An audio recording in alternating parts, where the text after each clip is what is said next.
Baik, Assalamualaikum warahmatullahi wabarakatuh. Hari ini di sesi 13 saya akan membahas mengenai, eee, mengenai tugas yang minggu lalu terlebih dahulu ya. Jadi tugas minggu yang lalu saya sudah perbaiki ya, karena minggu yang lalu, eee, kita coba membuat manipulasi array ya, elemen array. Namun, kita baru berhasil untuk nilai rata-rata dan nilai total ya. Untuk mencari nilai minimal dan nilai maksimalnya belum ya. Nah ini akan saya coba bahas terlebih dahulu itu, kemudian nanti akan saya coba bahas materi barunya mengenai array 2 dimensi ya, array 2 dimensi. Walaupun di array 2 dimensi ini saya nanti pembahasannya masih teori dulu ya. Untuk prakteknya nanti minggu depan saat kita ketemu, kita akan coba bagaimana membuat sebuah array 2 dimensi, cara mengaksesnya, cara menginisiasinya, terus cara kita membuat matriks gitu ya di array 2 dimensi. Oke, saya akan coba bahas dulu terlebih dahulu ini ya. Minggu yang lalu, yang sudah kita kerjakan ya, ini ada beberapa objek ya, ada list box, ada 6 button ya, ada satu text box ya. Kemarin kita sudah mengerjakan untuk rata-rata dan total ya, sudah benar. Nah, sekarang saya sudah perbaiki untuk yang nilai minimal dan nilai maksimalnya, kita coba saja langsung ya. Jadi misalkan saya isikan, kalau kemarin di minggu lalu di kelas ya, nilai minimal itu akan muncul untuk nilai pertama saja, kalau nggak nilai kedua kan gitu ya. Nah, kalau sekarang saya coba akan acak nilai minimal dan nilai maksimalnya ya, sehingga nanti harusnya dimanapun posisi array, dimanapun posisi nilainya, itu tentu ketahuan mana yang minimal, mana yang maksimal. Oke, sekarang saya mulai dengan misalkan saya masukkan nilai 3 sebagai nilai terkecil, terus yang lainnya nilai besar saja gitu ya. Itu ya, berarti nanti ini posisinya posisi pertama minimalnya 3. Nah, ini sekarang yang maksimalnya harusnya yang 66. Ini juga sudah muncul ya. Saya hapus lagi. Saya masukkan misalkan nilai terkecilnya 43. Sorry, ini yang kedua berarti ya. Yang terkecil misalnya 5 gitu ya. Yang lainnya saya isikan besar saja. Nah, berarti sekarang nilai minimalnya ada di kedua ya. Itu ya. Nilai maksimalnya ada yang di ketiga. Sudah muncul juga ya. Misalkan saya langsung tambahkan biar kelihatan gitu ya. Misalkan saya tambahkan sekarang tadi kan yang kedua, saya masukkan ketiga berarti nilai minimalnya. 32, 34, 6, 43, 500 misalkan ya. Berarti sekarang ini ada 6 ya. Ini minimalnya 6, ketiga, maksimalnya tentu dari yang terakhir. Saya masukkan lagi, misalkan sekarang saya pisahkan ke yang keempat terakhir ya. 2, 3, 4, 3, 4, 5, 4, 6, 4, 5, 5, 5 misalkan. Nah, berarti sekarang yang muncul harus 4 yang ini ya. Muncul, terus maksimalnya tentu yang ini yang terakhir ya. Muncul juga. Terakhir, input lagi ya. Ini saya taruh nilai minimalnya terakhir, berarti ini saya asal saja gitu ya. Nah, berarti 4 di yang terakhir ya. Yang ini minimalnya 4, maksimalnya tentu yang 4000 di ini, yang ketiga. Nah, berarti sudah betul ya, karena nilainya sudah saya acak, dan sudah muncul nilai minimal dan nilai maksimal. Terus kesalahannya kemarin di mana? Kesalahannya kemarin ada di sini ya, jadi saya tidak menentukan nilai maksimal dan nilai minimal yang akan kita cek ya. Untuk mencari nilai minimal, maka saya harus cari tahu dulu nilai maksimalnya gitu ya. Nilai maksimal untuk tipe data long integer adalah ini, ya 32.767. Sedangkan nilai minimalnya integer adalah 0. Nah, pertanyaannya tahu dari mana? Misalkan ya, kalau misalkan Anda mau cek, sebenarnya bisa nanti di Google, misalkan ukuran integer di MS Studio. Misalkan. Nah, Anda bisa carilah nanti ya. Integer itu berapa sih ukurannya gitu, nanti Anda bisa cari di sini ya, bisa di search atau di Wikipedia juga ada biasanya tentang ini ya. Tuh, mulai dari minus sekian sampai minus sekian itu integer gitu ya. Dan seterusnya. Berarti 0 itu masih bisa masuk karena saya tidak masuk bilangan minus kan gitu ya. Jadi saya tentukan aja nilai minimalnya adalah 0. Nah, sisanya adalah sebenarnya sama saja ya, hanya bedanya di sini. Dicek dulu bahwa data minimal adalah sama dengan data minimal, data maksimal maksimal di sini untuk nyari nilai besar tentu nilai array-nya dibandingkan harus lebih besar dari nilai ini, nilai terkecilnya. Sedangkan yang dicari yang minimal tentu data array harus lebih kecil daripada nilai minimal yang paling maksimal dari dari tipe data integernya. Nah, silakan Anda coba dulu di rumah ya. Dicoba lagi ya sampai berhasil. Kan sudah saya kasih juga aplikasi Visual Studio-nya ya, silakan dicobain biar Anda makin lancar lagi membuat aplikasi. Mudah-mudahan makin sering nyoba-nyoba gitu, jadi Anda juga dari sisi logikanya juga nanti terlatih dalam membuat prosedur code pun jadi lebih mudah gitu ya. Nah, itu pembahasan mengenai tugas minggu yang lalu yang tidak selesai atau tidak tuntas atau karena salah gitu ya saya buatnya. Nah, sekarang saya akan coba membahas materi yang baru ya mengenai array 2 dimensi. Saya coba share dulu, takutnya nggak muncul ya. Nah, ini ya. Nah, array 2 dimensi itu apa? Ya, pada dasarnya array 2 dimensi itu hanya beda di jumlah kolomnya saja sebenarnya. Kalau array 1 dimensi 1 kolom gitu ya, bukan 1 kolom, 1 baris maksudnya, jadi tergantung Anda mau bikinnya barisnya nyamping seperti ini atau dari atas ke bawah, itu pokoknya hanya satu saja gitu ya. Kalau misalnya seperti ini berarti nanti dihitungnya satu baris, maka itu array 2 dimensi, array 1 dimensi. Nah, terus bedanya dengan array 2 dimensi apa? Array 2 dimensi itu jadi ada lebih dari satu barisnya. Sehingga ketika kita muncul lebih dari satu, maka dihitung ini baris 0, ini baris 1, dan ini dihitung jadi kolom. Kolom 0, kolom 1, kolom 2, kolom 3. Hanya bedanya di situ saja. Tentu nanti akan dilihat apanya indeksnya tentu. Karena kalau kita bicara array 1 dimensi, ya indeksnya cuma ini saja, gitu. Dihitung saja 0, 1, 2, 3, 4, 5, 6. Tapi ketika kita menggunakan array 2 dimensi, maka dibagi dua. Ada indeks kolom dibaca ke bawah, dan ada indeks baris dibaca menyamping. Indeksnya sama-sama nilai dimulai dari nilai 0, ya, yang dibilang cacah. Ya. Jadi indeks 0, kolom 1, kolom 2, kolom 3, kolom 0, baris 0, baris 1. Nah, cara mendeklarasikannya gimana? Cara mendeklarasikannya sama. Hanya bedanya di sini. Ya. Kalau kemarin kita deklarasikan array 1 dimensi, misalkan ini dim, data, terus 3, gitu ya, as integer. Nah, maka berarti kita membuat array dengan nama data, terus nanti kolom ininya ada 3 berarti, ya. Ada 3. Nah, kalau misalkan kita mau menggunakan 2 dimensi, cara mendeklarasikannya berarti cukup dim, data, nah kita tentukan mau barisnya berapa, kolomnya berapa. Kalau misalkan mau seperti ini, berarti ada 2 kolom kan? Ada 2 baris kan? Dan ada 4 kolom. Berarti kita deklarasikan di sininya 2,4 as integer. Gitu ya. Nah, sesimpel itu ya. Cara mendeklarasikan seperti itu. Jadi bedanya hanya di sini saja, ya.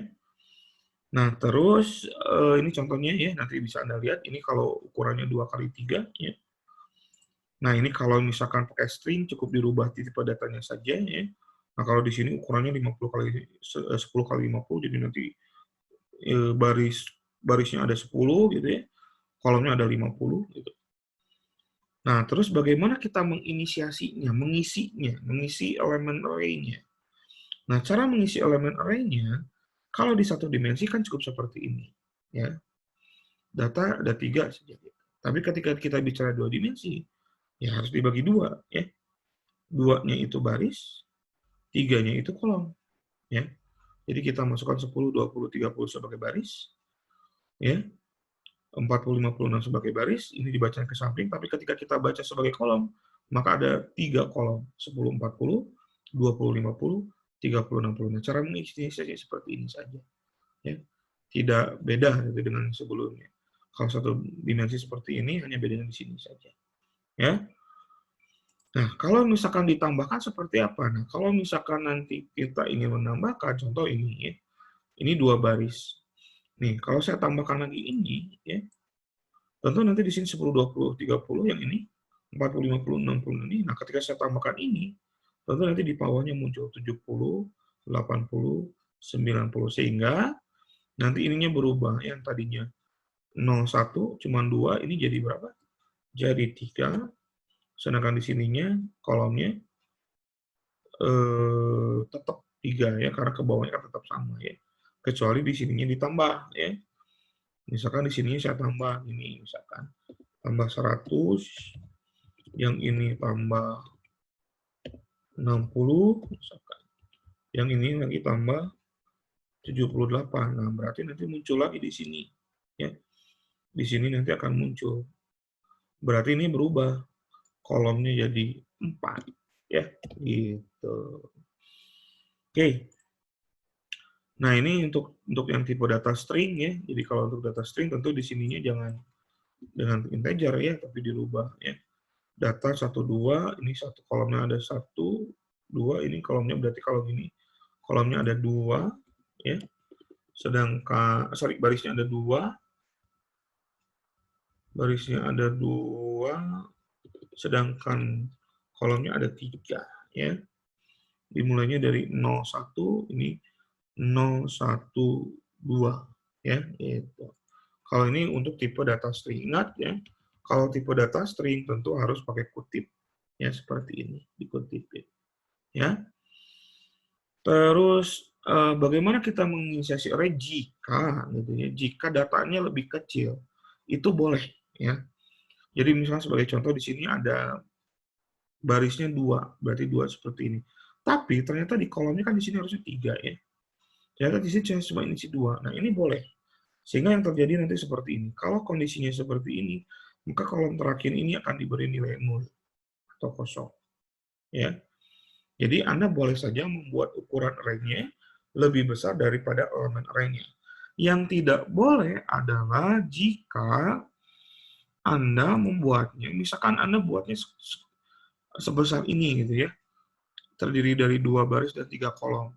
Tiba-tiba Anda isikan array-nya, misalkan ininya Anda isikan 5, ini kan berarti kalau 3 baris, 2 kolom, ya, 2 baris, 3 kolom, nah berarti kan harusnya seperti ini ya, ini jadi 5 kan nanti di sini. Nah, kalau Anda tambahkan lagi, misalkan, Anda tambahkan lagi misalkan dengan nilai 1, 2, 3. Nah, ini yang tidak boleh. Kenapa? Karena yang ini nggak mungkin masuk. Ya.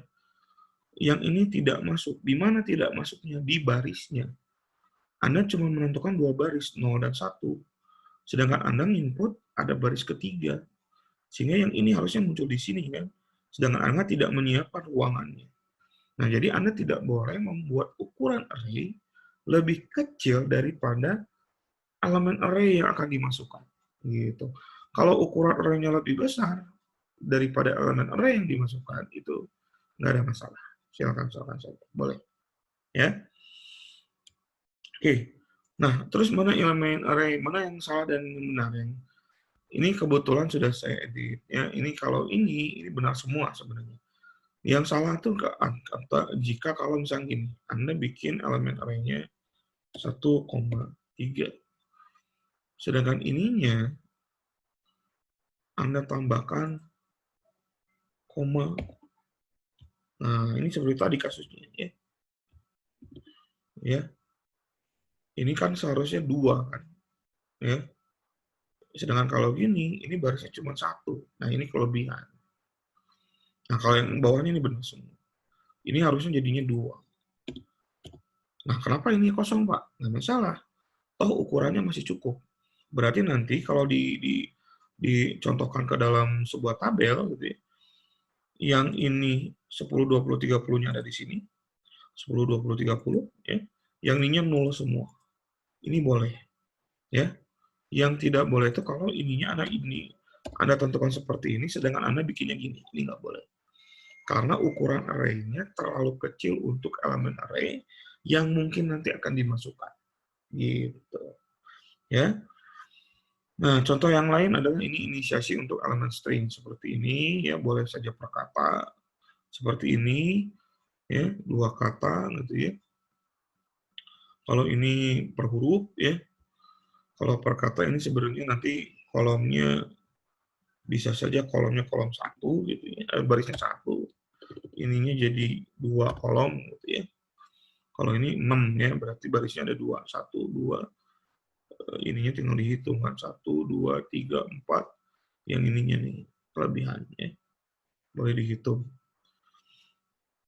Ini berarti harusnya jangan 26 karena terlalu besar ya. Ini paling 2, 0, 1, 2, 3, 0, 1, 2, 3, 4. Ini 4 saja cukup. Ini ya. Ininya 0, 1, sudah 2 cukup ya. Terus bagaimana kita mengakses elemen array yang sudah masuk ke dalam array-nya? Tentu yang dilihat adalah indeks. Jadi contoh misalkan kita mau mengakses nilai 20, maka kita harus isikan data di sininya 0,1 karena 20 ada di kolom 1 dan di baris 0. Ya. Jadi ada di baris 0 ini di kolom 1.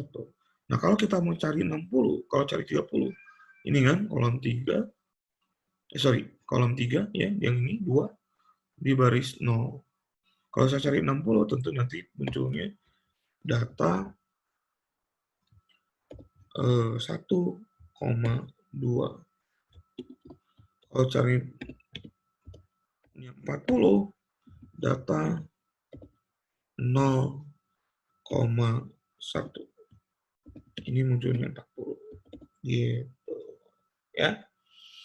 Nah, berarti intinya untuk mengakses array ya cukup Anda tahu indeksnya, dan indeks itu dibaca dari atas ke bawah untuk kolom dan dari kiri ke kanan untuk baris, gitu ya. Seperti ini. Ini dibacanya dari baris, indeks baris, ini indeks kolom, ya. Nah, terus bagaimana kita mendeklarasikan plus sekaligus mengakses, nanti contohnya seperti ini. Nah, ini saya contoh dibuat di Visual Studio, ya. Saya membuat variable array dengan ukuran 4x3 as integer. Terus saya deklarasikan variable A dan B as integer juga, ya. Nah, array datanya saya isi dengan data seperti ini, 10, 20, 30, 40, 50, 60, 70, 80, 90, 100, 200, 300. Nah, ini tinggal kita tentukan di sininya saja. Nah, kalau di sini kita ambilnya kan satu per satu. 30 ambil yang ini. 60 ambil yang ini indeksnya. 40 ambil yang ini indeksnya.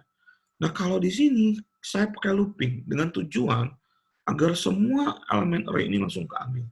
Caranya gimana? Tinggal kita melooping indeksnya saja. Kalau di sini barisnya di looping 4 kali, maka di sini tinggal A sebagai baris 0 sampai 3. 0, 1, 2, 3. Ini kan jadinya jumlahnya 4 kan, gitu ya. Sedangkan yang ini, saya B-nya sebagai kolom. Berarti saya looping dari 0, 1, 2. Ini sebagai jumlahnya 3. Kalau dicontohkan ini jadi 0, 1, 2 untuk ini. Kalau A ini 0, 1, 2, 3 untuk 4. Sehingga semua data elemen array ini akan muncul di list box-nya di sini. Nanti kita cobain ke depan.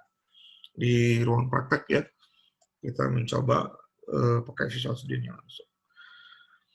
Nah, tugas Anda sekarang adalah ini ya. Silakan Anda buat, saya berharap Anda explore dulu, tidak perlu harus benar ya. Silakan Anda buat procedure code-nya, kemudian Anda coba implementasikan di Visual Studio untuk array-array ini. Ya. Berarti nanti satu soal ini Anda buat 3 jawaban. Yang pertama procedure code-nya, yang kedua bikin formnya ya, seperti ini formnya. Yang ketiga kode programnya, ya. Jadi Anda tinggal capture saja ya, Anda tinggal capture saja. Misalnya jawaban nomor 1, masukkan prosedur code-nya. Terus nanti Anda capture formnya ya, Anda capture kode programnya, Anda masukin semuanya ke Microsoft Word, terus Anda convert ke PDF, terus Anda kerjakan nomor 2 sama buat prosedur code-nya, bikin formnya seperti tadi, masukkan juga kode programnya, buat yang nomor 3. Ini semuanya dikerjakan di Microsoft Word.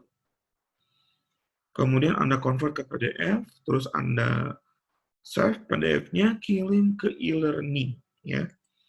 Kirim ke e-learning, paling telat, ini sudah saya buatkan ya. Ini paling telat 3 hari dari kita nanti ketemu. Kita nanti ketemu, kebetulan ini saya buat video ini tanggal 11, nanti kita ketemu tanggal 16 ya. Nah, Anda bisa kumpulin tugasnya paling telat tanggal 19 jam 12 siang. Ya, tolong saya minta Anda jangan mepet-mepet ngerjainnya ya. Karena seperti biasa saya tidak berharap Anda minta toleransi lagi ke saya. Entah listrik, gara-gara koneksi, gara-gara aplikasinya nggak ada gitu ya. Gara-gara komputernya ngeheng dan sebagainya. Jadi coba dicicil di awal-awal perkuliahan. Jadi kalau kita ketemu 16 ya Anda coba sorenya atau malamnya mulai dicoba dikerjain gitu ya.